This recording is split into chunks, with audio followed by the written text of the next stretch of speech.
Hello everybody, my name is Bragster and welcome back to TEW 2020 where we are in charge of Impact Wrestling. Now we have come off the back of the previous show, which was a 58 rated show, where Warhorse pinned RVD and that really boosted his popularity, which was really good. And we finally got to see what Johnny Gargano can do, which was a 60 rating. He was the best in the match, as expected. But it just kind of proves that Gargano is worth investing in, as we all know he will be. So yeah, I think let's just roll on into it, and if anything happens I'll show you. If not, then we'll get straight on into the show. Right, so Tommy Dreamer's contract is ending. He's a lot of money. At the moment, but we are paying him per show. We'll put him on a written deal per show.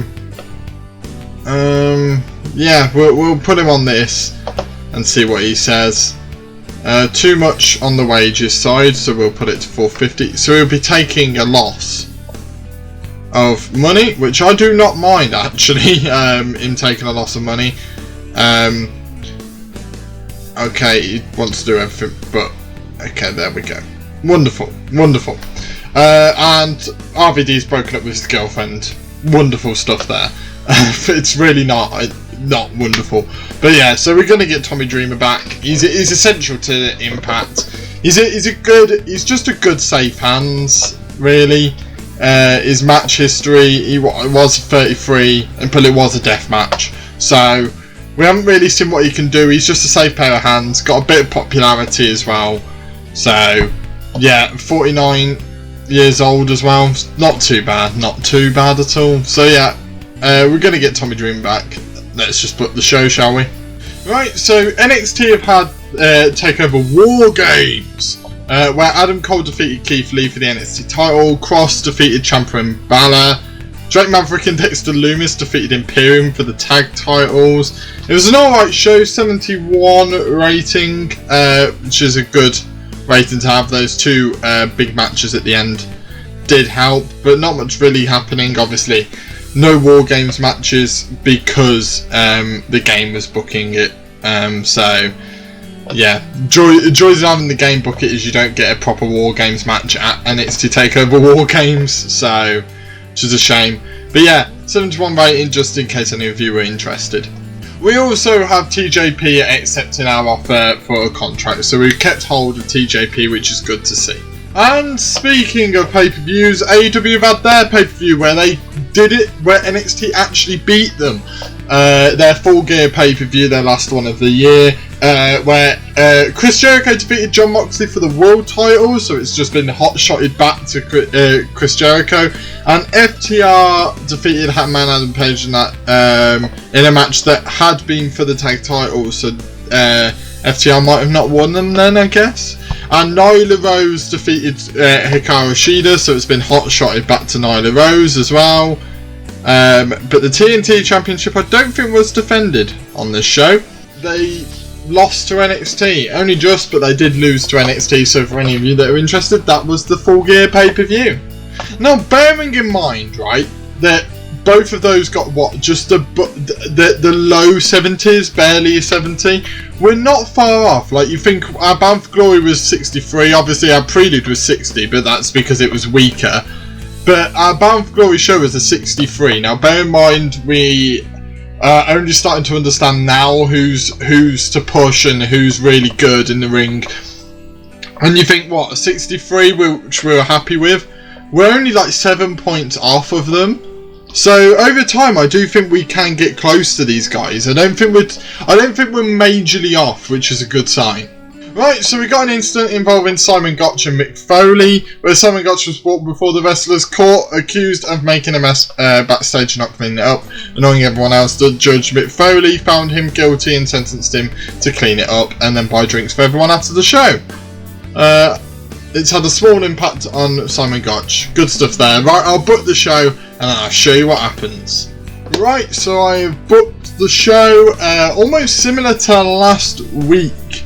However, I do not believe for a second there is a bad match on the show. Yeah, I don't believe for a second there's a bad match on the show, which is a good thing. We obviously have our first triple threat match, which will be opening the night, and the main event is a risky one, but my god, it could be really good. So yeah, I think let's just get on into it. Who progresses to the Ultimate X match? In a 44 rated segment, Willie Mack defeated Rohit, Raju and Crazy Steve when Willie Mack pinned Crazy Steve with the Chocolate Thunder Bomb. Willie Mack carried this match, which just shows, for me personally, I made the right decision. Really does. Willie Mack with a 48, Rohit Raju with a 36, which isn't bad, and Crazy Steve with a 34 again isn't bad. So maybe I should keep Rohit. Maybe there is stock in him over the rest of the Desi Hit squad, which is exactly what's happened in real life. Show got off to a strong start, 44 rated. It might just help their popularity. I think that's why I put it on first a little bit, is I'm trying to help their popularity just that little bit. But yeah, 44 rating, about what I expected. Then we've got a 51 rated segment where Brian Myers demands his match tonight, and Miro obviously accepts. Now that means that Brian Myers versus Miro for the Impact World title will be our main event this evening. Now Callihan is a bit annoyed because Callihan had to, go through a qualifier. He was like, well, I had to have a number one contenders match. Brian Myers has just waltzed in and just got this shot. But you can sense the little part in it, and he says it. He's like, but I want to face you, and points at he wants Myers. He personally believes that Myers will be a easier task than trying to beat Miro for that title. So he's kind of got a little smile on his face. The little calculated Sami Callihan. This is a side to Sami Callihan we haven't quite seen yet, which is this calculated side. He showed it towards the end of that Bound for Glory series, and he's starting to continue to show that now. Then we've got a 41 rated segment where the Rascals confront the North and are just like, look, that attack on Trey the other week, we want to know if you're behind it. Are you behind the attacks? And the North just don't say anything. They kind of just chuckling away and just smiling. And then the Rascals are rather annoyed as they watch the North just walk away. So we don't really get many answers as to whether the North have anything to do with Dominic Garini's involvement in the Trey match. Then we've got a 55 rated match. I was not expecting that. Where Alex Shelley defeated Carl Anderson with the Shiranui, I think that's how you pronounce it. Alex Shelley and Carl Anderson have great chemistry. Come on, of course they do. I put this as a technical masterclass. Alex Shelley performed at a 58, Carl Anderson with a 52. Wonderful stuff there. 55 rated match. That's incredible. I wasn't expecting such a good match between these two. This obviously over the next few weeks, just because this is a friendly competition similar to what Curtis Axel and David Boy Smith did last week, Alex Shelley, Carl Anderson, Chris Sabin and Doc Gallows are all just going to have a bunch of singles matches. They kind of want to one-up each other and just get a measure for each other before the pay-per-view. So yeah, 55 rated segment, that is really good, really good stuff. That's main event caliber. Then we've got a 48 rated segment where RVD attacks Warhorse backstage. Obviously RVD is very annoyed at the fact that Warhorse pinned him last week, and RVD just brutalises him backstage, like just completely. Warhorse is just laid out, he's not even moving at the end, and people have to check on him. 48 rated for that segment, really good stuff, and Warhorse just keeps getting better and better. Then we've got a 32 rated segment where Melissa Santos announces that Jake Christ, Cody Deaner and Cousin Jake will all face each other next week in one of the qualifiers for the Ultimate X match. So yeah, we're going to get Melissa Santos to just announce a few of these things. Obviously, she is our backstage interviewer, and I wanted to get better, so hopefully over time she just gets better on the mic, which would be nice. Then we've got a 42 rated segment where ODB and Jordynne Grace defeated Angelina Love and Madison Rayne when Jordynne Grace pinned Angelina Love with a fall from Grace. Madison Rayne and Angelina Love both with a 41, Jordynne Grace 43 and ODB 34. Decent stuff there. Roughly I expected about that 40 mark, so a bit higher than I expected, but really good stuff nonetheless. Love that. Then we had a 38 rated segment where as ODB and Jordynne Grace are making their way out, Madison Rayne and Angelina Love are in the ring. Love attacks Rayne and just says that she didn't come to help her because Madison Rayne's, kind of taken for granted that Angelina Love is kind of a bit back for her, and Love wanted to point out, I'm not back for you. So yeah, we don't get the full intentions of Angelina Love, but we know that she hasn't come back for Madison Rayne or to help Madison Rayne in any way, shape or form. Then we've got a 51 rated segment, brilliant stuff, where Elijah Burke hypes Bay and Shane Taylor. Obviously Shane Taylor won last week, and Chris Bay for this Ultimate X match, just trying to hype that up a little bit. And then Edwards finally returned and he asked for Taylor in the ring next week. He wants next week to have Taylor in that squared circle. So we haven't got confirmation whether we'll have it or not, but Edwards, he looked a bit beaten and a bit shaken, but he wants Shane Taylor. He wants him. But yeah, 51 rated. This is getting good. This is getting good. Then we've got a 57 rated segment where Eric Young says that he wasn't beat last week. He wasn't pinned. Just like I haven't lost. And Gargano just tells him that Gargano ends up telling him why he's come for Young. Now he's come for Young for one reason. If you know about where Rick Swann came from WWE and NXT, which is exactly where Johnny Gargano is from and was a stalwart for. Eric Young not only left NXT, but he failed on the main roster, and then he come back and just destroyed Rick Swann. When he left WWE, he made a name for himself. He tried to build himself up, and Eric Young tried to tear that down from the ground, and Johnny Gargano's not very happy with that. He's a good friend of Rick Swann's behind the scenes, and it's just like, I'm not happy with the way you treated him. He did not deserve that treatment, and you have no reason to try and end the career of Rick Swann. You know him as well as I do. He's a very good wrestler, and you shouldn't have done that. So yeah, Gargano's intentions are now there. He wants a measure of revenge for Rick Swann, basically. Then we've got a 47 rated segment where Ace Austin and Man Fulton defeated Fallah Bahh and TJP in a tables match in about 13 minutes and 42 seconds. Fallah Bahh was the one eliminated first. Then it was Madman Fulton, and then it came down to TJP and Ace Austin. But because Fallah Bahh was the first one eliminated, TJP had a 2-on-1 attack against him, and he was so beaten down there was no way he was going to make it through Ace Austin. But yeah, decent stuff there. Fallah Bahh with a 30, Madman Fulton 35, Ace Austin 51 and TJP 49.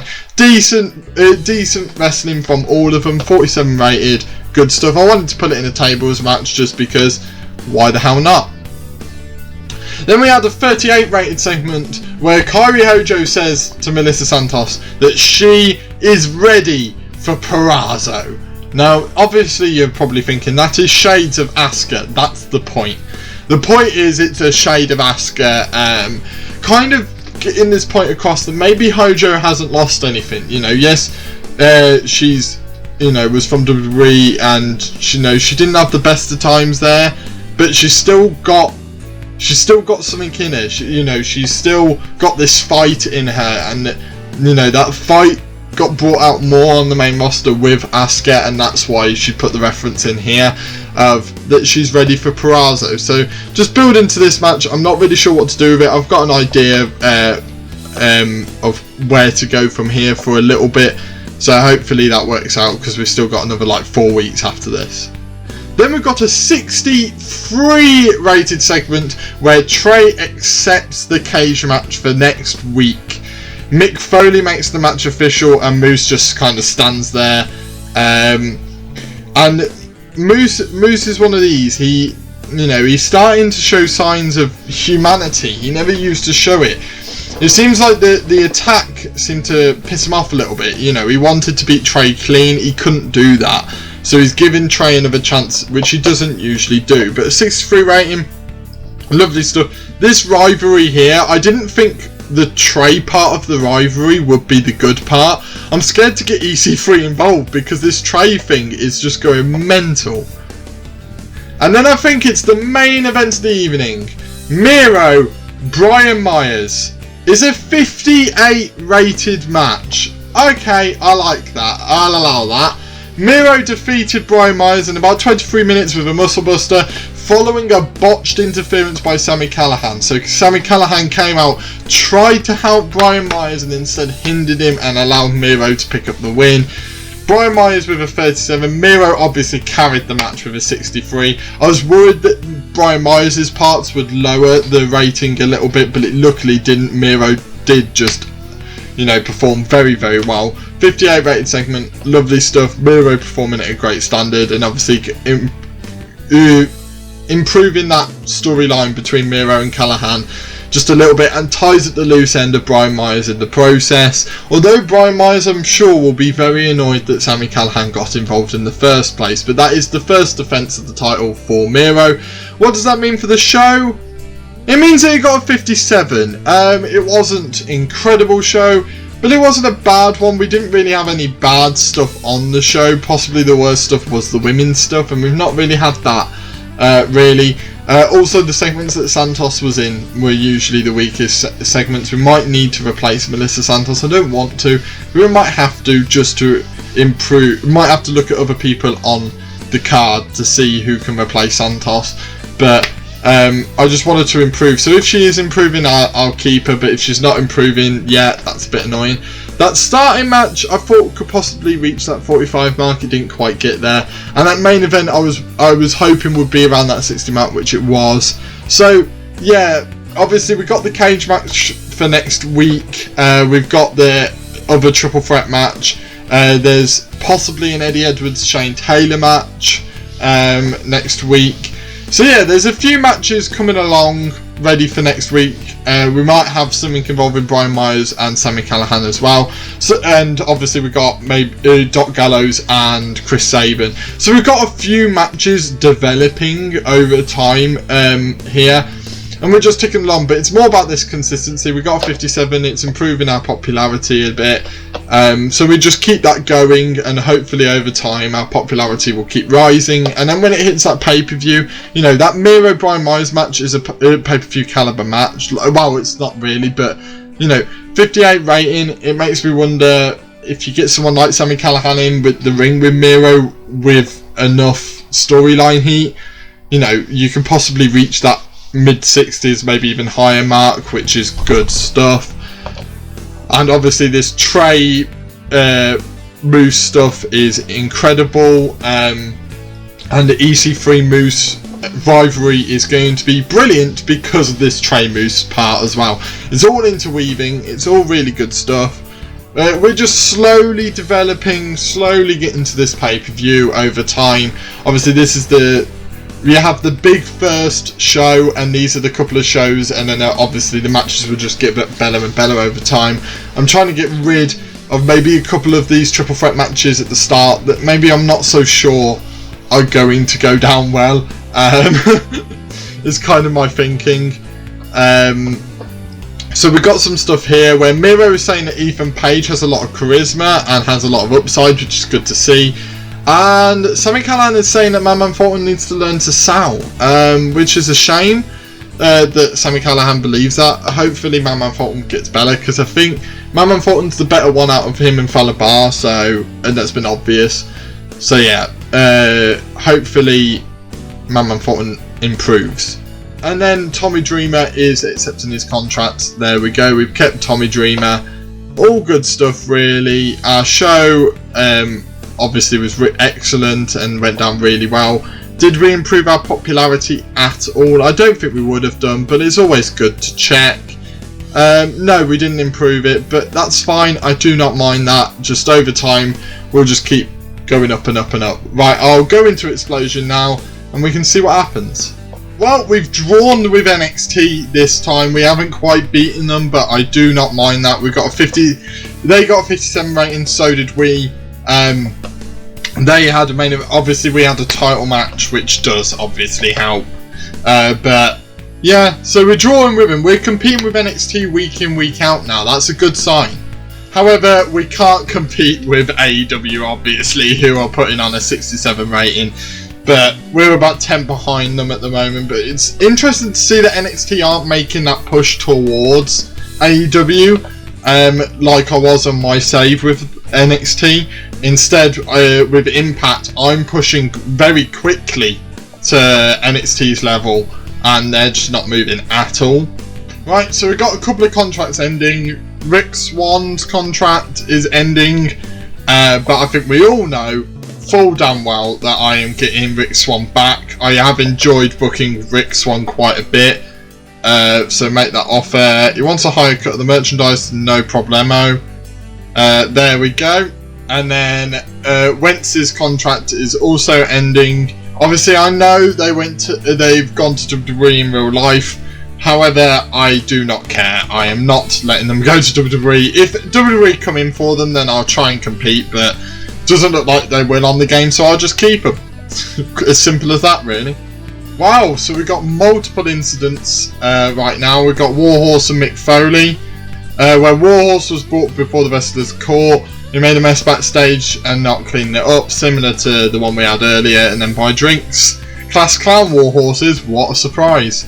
Positive impact on Warhorse. Then we've got Mick Foley and Richard Holiday, who is someone that we brought in possibly for one of the matches, for one of their X Division-y matches, to which Mick Foley has taken Richard Holiday under his wing. That's what I was hoping he would do with Warhorse. That's what I was hoping he'd do with Warhorse. But they've both got the same personality, which makes sense. But it's good to see. Maybe we might see Richard Holiday improving in the future, and we'll see how he does in his X Division title match thing. But yeah. Then we've got Scott D'Amore with Chris Sabin, where he improves Chris Sabin's mic work. Alex Shelley, where he improves Alex Shelley's psychology, as if it needs improving anymore. And then him and P.T. Williams, where he improves P.T. Williams' mic work. Really good stuff by Scott D'Amore. It's about time we had some positive backstage incidents like that, where they're improving things. But yeah, I'll book the show, and then I'll show you what happens. Right, so I have booked Explosion. I think let's just get straight on into it, and let's see what happens. Right, so we start off the show with a 44 rated segment where Melina Perez defeats Tennille Dashwood in about 16 minutes by pinfall with a leg trap sunset bomb. This was a no holds barred match, so Melina Perez did a lot of like heelish things, and Tennille Dashwood just came up a little bit short. 42 by Tennille, 34 by Melina. These two are putting on some great matches, and do you know what? The matches are getting better and better and better between these two, and I think there's still a couple more matches to go. I think it'll probably be like a best of 5 series or something like that. So yeah, really good between these guys, and plus it's just getting these guys on TV a bit more. Then we had a 42 rated segment where Willie Mack tells Mr. Santos he's excited to face Chris Bay again. They both mutually said that, you know, their time facing each other was done for a bit, and that the X Division should go in another way. And it ended up being that for the Ultimate X match, they've both come back yet again. And Bay said he's excited too, and kind of there was a little sign of respect between these two, which there always has been. Elijah Burke and Shane Taylor were there too, and Elijah Burke kind of hyping up Chris Bay a little bit. Some nice stuff there, and a little bit of storyline progression going on too. Then we had a 38 rated segment where Curtis Axel and David Boy Smith Jr. announced themselves as the Sons of Protection, the Sons of Perfection. So that is the name of Curtis Axel and David Boy Smith Jr.'s tag team. Curtis Axel was awful without a script. David Boy Smith terrible without a script, and Rhino did awfully without a script. Only Heath did well. 38 rated segment, not great stuff there, but hopefully the match is better. And it is 43 rated between these guys. Sons of Protection protection every time. Sons of Perfection defeating Heath and Rhino, where David Boy Smith Jr. submitted Heath with a sharpshooter. Rhino 35, Heath 41. David Boy Smith 39 and Curtis Axel 43. Heath and Rhino didn't click. Luckily, Curtis Axel and David Boy Smith Jr. are okay in the ring together, which is good. So yeah, 44 rated. It shows Heath and Rhino's downward slide, and it allows Sons of Perfection to get a win on their rise up as well. Then we had a 33 rated segment where Gamma Singh said that, you know, the Desert Hit Squad aren't quite over with Mack just yet. Yes, he's beaten each and every one of them, but they still believe they are better, so it's just carrying on this a little bit longer. Don't think there'll be much more of this. I have a little plan in my head, little mini plan in my head of what to do. So yeah, not bad there. Then we had a 34 rated segment where Cody Deaner and Cousin Jake were talking, and the Deaners were saying how, you know, let the best man win. As long as one of them two win it, they don't care, and that there's no hard feelings after Tuesday. If one of them loses, sort of thing, and this, that, and the other. It's just putting over this Ultimate X match thing with Deaner and Jake, obviously in a qualifier on Impact. So yeah, 34 rating, not too bad. Then we had a 62 rated segment where Mick Foley announces the 3 vs 3 match for Impact. Now this 3 vs 3 match is as follows: Rosemary, Ty Valkyrie and Jodie HoJo facing Thunder Rosa, Havoc and Deonna Purrazzo. Now obviously HoJo and Purrazzo are in the title scene, and then those 4 women have all beaten each other. They've all, in a little square, have beaten each other. So it's about, you know, they're in the title picture, but they're not quite the contenders for the title just yet. It puts the 2 rivalries together and sees what these women can do. 62 rated, gains heat for every storyline involving these women. And then the main event of the evening, Su Yung versus Kyle Rae, is a 35 rated match. Su Yung with a 40, Kyle Rae with a 31, 35 overall. Lovely stuff, 15-minute match. Obviously, this is not the only match that's going to happen between these guys, so I didn't really put anything special on the match, and I made Su Yung dominate for a lot of it, and kind of to pull across that Kyle Rae was a bit scared. So not too bad. What was the rating? 40. It's not our best show in the world, but I knew that in the build-up. I was trying to get a few people to do promos that don't usually do promos, and just to see what's going on a little bit. So yeah, not bad there. And that brings us to the end of this episode. I know Explosion was a bit of a whistle stop,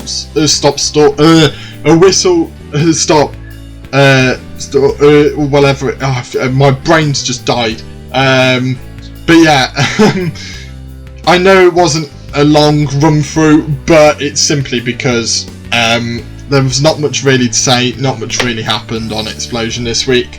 A lot happened on Impact, and a lot will happen on Impact from here on out. So yeah, we've got a lot going on at the moment, and I'm really happy to see where it goes. But yeah, put all your thoughts in the comments down below. I will be pre-recording a couple for over Christmas time, just so I don't have to record on like Boxing Day or Christmas Eve. I get a few days off. Obviously there will still be uploads, but I get a few days off, so a few of these will be pre-recorded. So do just put things in the comments down below, and I'll hopefully put them into play as videos come out. I hope you're excited for the rematch of Trey versus Moose. You guys seem to really enjoy that episode last time, and my plan was to redo the match in a steel cage anyway, so the fact that it will be and you guys enjoyed it is great. Hit that like button if you like this video, subscribe if you're new here, and I shall see you guys in the next video. See ya!